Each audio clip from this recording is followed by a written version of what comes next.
Pour ôter, l'objectif du gouvernement est d'augmenter la production jusqu'à 20% et partant mieux rémunérer les agriculteurs afin de subvenir à leurs besoins et faire rentrer les devises au pays qui permettront la réalisation des programmes de développement.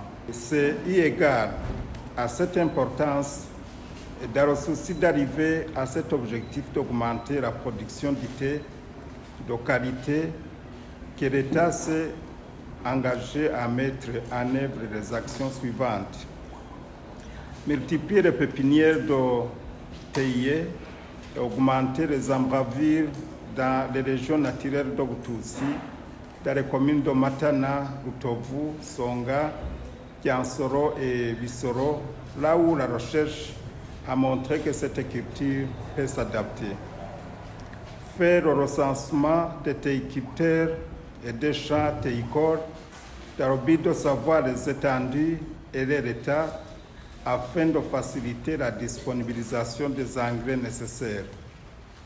Continuer la mise en place des associations et coopératives de théiculteurs dans la région de Mugamba et dans les périmètres des usines de Jenda et Tora, car il a été constaté que les théiculteurs de ces endroits sont en arrière au moment où les coopératives sont la source et le fondement du développement de notre pays.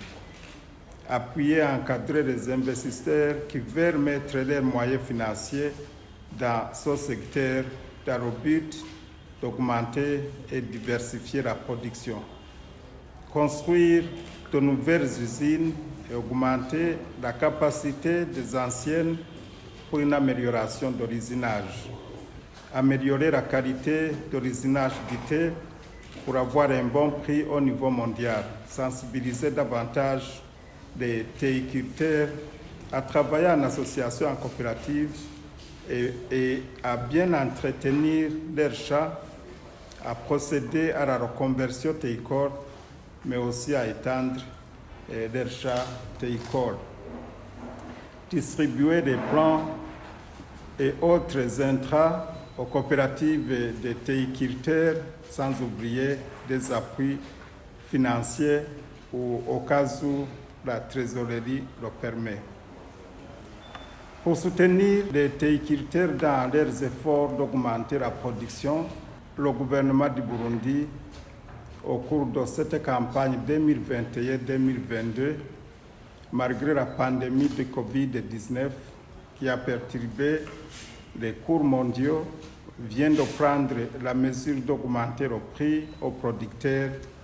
Ainsi, le prix par kilo de feuilles vertes est passé de 250 à 280 francs, soit une augmentation de 30 francs par kilo.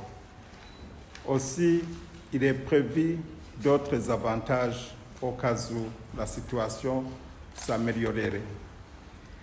Toutefois, même si le gouvernement du Burundi veut dynamiser ce secteur pour une augmentation de la production en y investissant beaucoup de moyens financiers, tous ces efforts ne serviront à rien si les théiculteurs n'entretiennent pas convenablement leurs champs. Pour ce faire, nous interpellons tous les théiculteurs de bien entretenir leurs plantations et d'adhérer dans les coopératives sources de développement. Il est demandé aussi à ceux qui arrachent les plantations d'abandonner cette mauvaise pratique et d'utiliser les engrais pour augmenter leur production. Nous interpellons aussi l'administration à tous les niveaux de punir ceux qui font cette pratique qui nuit au développement au moment où l'État s'est engagé à augmenter la production pour que chaque bouche ait à manger et chaque poche ait de l'argent. Nous interpellons enfin tous les intervenants dans ce secteur de travailler en étroite collaboration et d'assurer un encadrement rapproché pour faire de ce secteur un vrai moteur de croissance économique.